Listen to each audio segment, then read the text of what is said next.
மக்களை இந்த வீடியோவில் நம்ம என்ன பேச போகிறோம்னா, ஆல்ரெடி நம்ம ஒரு விஷயத்தை பேசியிருப்போம். அந்த வீடியோட தொடர்ச்சியான விஷயம் தான் இந்த வீடியோ. அதாவது பார்த்தீங்கன்னா, நீதிபதி யஷ்வந்த் வர்மா அவர்கள் வீட்டில் பார்த்தீங்கன்னா இந்த மாதிரி பணம் பறிமுதல் செய்யப்பட்டது அப்படிங்கிற ஒரு செய்தி வரும்போது அதை பற்றி நம்ம சில கேள்விகளை கேட்டு அதை பற்றி ஒரு ஓவராலாக ஒரு டைமென்ஷனை நம்ம பதிவு செஞ்சிருந்தோம். அதாவது அதிகாரப்பூர்வமற்ற தகவல்களை நம்ம அடுக்கி அந்த வீடியோவில் தெளிவாக பேசியிருந்தோம், சில கேள்விகளும் கேட்டிருந்தோம். அந்த வீடியோக்கு அப்புறம் நம்ம இந்த வீடியோ ஏன் பண்ணுறோன்னா, நிறைய அதிகாரப்பூர்வமான தகவல்கள் வந்திருக்கு. ரொம்ப அஃபீஷியலாக பார்த்தீங்கன்னா 5 மிக முக்கியமான விஷயங்கள் நடந்திருக்கு அப்படிங்கிறது தான் இந்த வீடியோட நோக்கம். இந்த வீடியோவில் நான் பேசுறதுக்கு முன்னாடி நான் ஒரு வீடியோ ஒன்று பார்த்தேன். அந்த வீடியோவை முடிஞ்சால் இங்கே நான் உங்களுக்கு போடுறேன். அப்படி இல்லாத பட்சம் பார்த்தீங்கன்னா அந்த வீடியோவை என்னுடைய கமெண்ட் செக்ஷனில் முதல் லிங்க்கில் கூட நான் கொடுக்க ட்ரை பண்ணுறேன். அந்த வீடியோ பார்த்தீங்கன்னா நீங்கள் எக்ஸ் வலைதளத்தில் போய் நீங்கள் பார்க்கலாம். அந்த வீடியோ நீங்கள் பார்த்தீங்கன்னா இப்போ நம்ம பேசுகிற இந்த வீடியோ எவ்வளோ முக்கியத்துவம் வாய்ந்த வீடியோ அப்படிங்கிறது தெரியும். அதாவது பார்த்தீங்கன்னா உச்சநீதிமன்றம் ஞாயிற்றுக்கிழமை பார்த்தீங்கன்னா அவங்களோட அஃபீஷியல் வெப்சைட்லேயே நீதிபதி வீட்டில் பறிமுதல் செய்யப்பட்ட படமாக ஒரு வீடியோ ஒன்றும் புகைப்பட காட்சிகளும் வெளியிட்டிருந்தாங்க. அந்த காட்சிகளை பார்த்த பிறகு நம்ம இவ்வளோ தூரம் அதிகாரப்பூர்வமற்ற தகவலாக பேசிக்கிட்டு இருக்கும்போது அது அத்தனையுமே உறுதி செய்தது நேற்று உச்சநீதிமன்றம் வெளியிட்ட அந்த வீடியோ. அந்த வீடியோவில் சொல்லப்பட்ட விஷயங்கள் என்ன, அந்த வீடியோவை சுற்றி நடந்த மிக முக்கியமான காட்சிகள் என்ன, அது மட்டும் இல்லாமல் சட்டப்பூர்வமாக அதிகாரப்பூர்வமாக இந்த இஷ்யூவில் என்னென்ன மாதிரி விஷயங்கள் நடந்துகிட்டு இருக்கு உட்பட எல்லாத்தையும் இந்த வீடியோவில் பார்க்க போகிறோம். 5 மிக முக்கியமான விஷயங்களை இந்த வீடியோவில் நான் அடுக்கி வச்சிருக்கேன். ஒன்று ஒன்றா தெளிவாக நம்ம பார்க்கலாம். உற்சாக வணக்கங்கள், வாங்க பதிவுக்குள்ளே போகலாம். முதல் விஷயம் மக்களே, அதாவது பார்த்தீங்கன்னா இவர் பார்த்தீங்கன்னா டெல்லி உயர்நீதிமன்றத்தோட நீதிபதி. இந்த இஷ்யூ வந்த பிறகு பார்த்தீங்கன்னா டெல்லி உயர்நீதிமன்றத்தோட தலைமை நீதிபதி பார்த்தீங்கன்னா ஒரு அறிக்கை ஒன்று சப்மிட் பண்ணியிருக்கார் இந்த இஷ்யூவை பற்றி.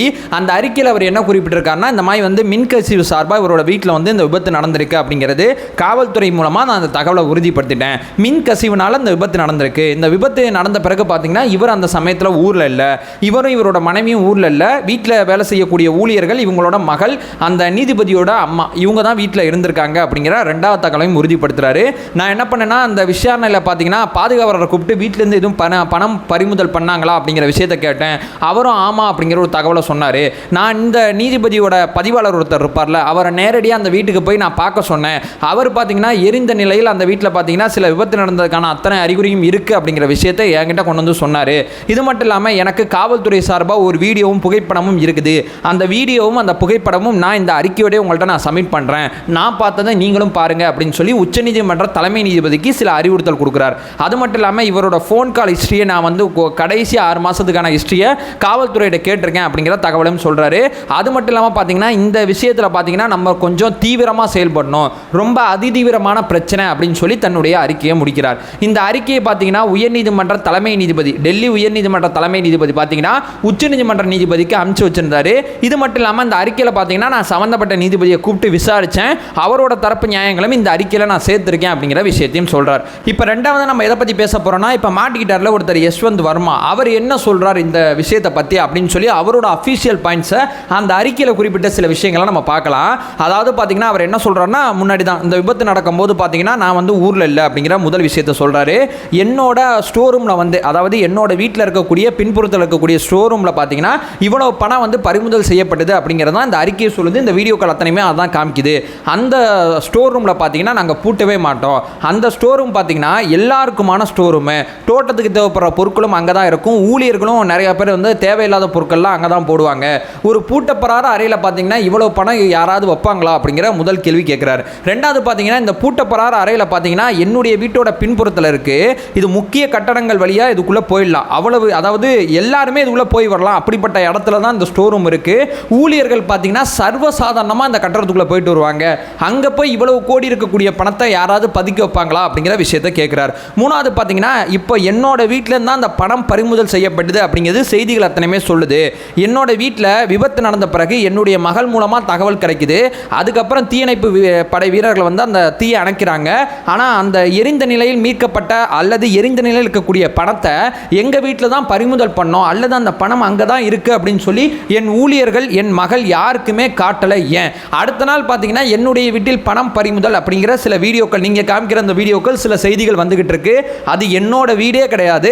அப்படி அது என்னோட வீட்டு பின்புறத்தில் இருக்கக்கூடிய ஸ்டோர் ரூம்ல இருந்தா அந்த பணங்களை பறிமுதல் பண்ணா என்னுடைய மகளுக்கும் என்னுடைய ஊழியர்களுக்கும் ஏன் அந்த பணத்தை காமிக்கல அப்படிங்கிற ஒரு விஷயத்தை கேட்கிறார். இது மட்டும் இல்லாமல் நான் என்னுடைய வங்கி பரிவர்த்தனைகள் அத்தனையுமே யூபிஐ மூலமாக தான் பண்ணிட்டு இருக்கேன். நான் சட்டப்பூர்வமாக தான் பரிவர்த்தனைகள் அத்தனையுமே பண்ணிட்டு இருக்கேன். இந்த பணத்துக்கும் எனக்கும் எந்த தொடர்பும் கிடையாது அப்படிங்கிற விஷயத்தை சொல்றாரு.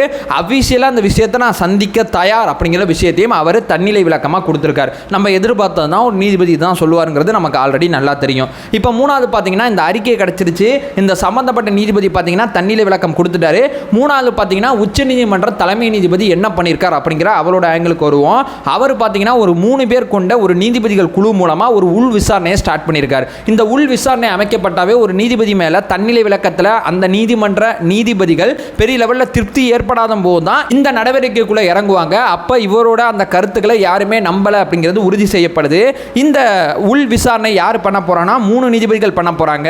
ஒன்று பார்த்தீங்கன்னா பஞ்சாப் ஹரியானாவோட ஒரு தலைமை நீதிபதி ஒருத்தர் இருக்காரு. அடுத்து இமாச்சல் பிரதேசத்தோட தலைமை நீதிபதி ஒருத்தர் இருக்காரு. 2 தலைமை நீதிபதி, கனடாவோட உயர்நீதிமன்ற நீதிபதி ஒருத்தர். இந்த 3 பேர் பார்த்தீங்கன்னா இந்த விஷயத்தை பற்றி அஃபீஷியலாக இந்த நீதிபதிகிட்ட உட்காந்து விசாரிக்க போறாங்க. சுற்றி இருக்கக்கூடிய தகவல்கள் அத்தனையுமே பார்க்க போறாங்க. இவரோட கால் ஹிஸ்டரியை பார்க்க போறாங்க. இவரோட பேங்க் டிரான்ஸ்ஃபரை பார்க்க போறாங்க. இவர் ஆல்ரெடி கொடுத்த தீர்ப்புகள் அத்தனையுமே கவனிக்க போறாங்க. முழுமையான விசாரணையை இந்த 3 நீதிபதிகள் கொண்ட குழு செய்ய போகுது. ஆனால் இதில் ஒரு விஷயம், இந்த 3 நீதிபதிகள் கொண்ட குழு ஒரு விசாரணை செய்தில்ல, அந்த விசாரணைக்கு இத்தனை காலத்துக்குள்ள முடிக்கணும், இத்தனை நேரத்துக்குள்ள முடிக்கணும்னு சொல்லி எந்த விதமான கட்டுப்பாடும் விதிக்கப்படல. இந்த 3 நீதிபதிகள் கொண்ட குழு இந்த விசாரணையை செய்ய போகுது அப்படிங்கிறது தான் நமக்கு அஃபீஷியலாக தெரியுது. ஓகே, இது மட்டும் இல்லாமல் வேற என்ன சொல்லியிருக்காருன்னா உச்சநீதிமன்ற தலைமை நீதிபதி இவரை பார்த்தீங்கன்னா அலகாபாத் கோர்ட்டுக்கு வந்து நான் டிரான்ஸ்ஃபர் பண்ணுற ஒரு ஆர்டர் ஒன்று நான் கொடுத்துருந்தேன். அந்த ஆர்டரை பார்த்தீங்கன்னா நான் இப்போ நிப்பாட்டி வைக்கிறேன். இவருக்கு பார்த்தீங்கன்னா எந்த விதமான நீதிமன்ற உத்தரவுகள், எந்த விதமான நீதிமன்ற பணிகளும் நாங்கள் ஒதுக்க மாட்டோம் அப்படிங்கிற ஒரு விஷயத்தை சொல்லியிருக்காங்க.